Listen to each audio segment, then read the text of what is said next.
আসসালামু আলাইকুম বন্ধুরা, সবাইকে আলী সাহেবের অ্যানিমাল লাভার চ্যানেলে সবাইকে স্বাগত। আমি আপনাদেরকে দেখাচ্ছি আমাদের রাজহাঁস, কিছু টার্কি আছে যেগুলো, সেগুলো দেখাচ্ছি আপনাদেরকে।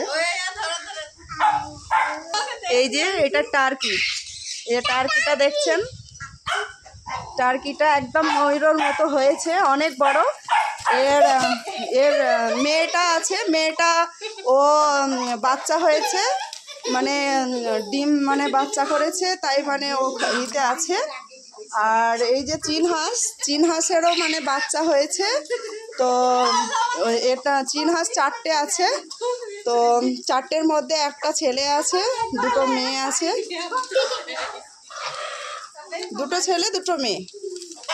এই যে দেখছেন, এই যে রাজহাঁস, এই রাজহাঁসটা দেখছেন, রাজহাঁসটাও খুব ভালো। এই যে আমি ধরতে পারি, কথা বলতে পারি, এই যে কথা শোনে খুব ভালো। ধরতে পারছি না, ধরার চেষ্টা করছি কিন্তু ধরতে পারছি না, খুব দুষ্টু।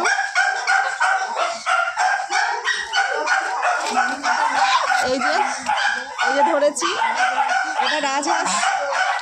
এরকম বেশি বয়স হয়নি, 9 মাস বয়স, এখন বেশি বয়স হয়নি। চীন হাঁসগুলো সবাই ডিম পারছে, যদি কেউ বাচ্চা নেয় তো বাচ্চাও নিতে পারে। আর কুকুরগুলো এখন দেখেছে, ওই জন্য কুকুরগুলো খুব ভীষণভাবে ওরা চিৎকার করছে। জানি না আমার আওয়াজ শুনতে পাচ্ছেন আপনারা কিনা জানি না। এই দেখুন, ভীষণভাবে ওরা চিৎকার করছে, হাঁসগুলো ওইদিকে গেছে বলে। এই দেখুন মুরগিগুলো সব নিজে সব একটা বাসাতে সব দাঁড়িয়ে গেছে, দেখতে পাচ্ছেন কিনা জানি না। এই যে সব দেখছেন মুরগিগুলো, এরা সব এক একটা ইতে আছে, ওরা সব নিচে থাকে। ওরা যখন সময় হবে, খাবার খাওয়ার সময় হলে ওরা নিচে আবার নেমে যাবে। এই যে পায়রাগুলো সেম একই ব্যাপার। ওদের একটা ছোট একটা লাঠি দেওয়া হয়েছে, যে পায়রাগুলো লাঠির মধ্যে দিয়ে করবে।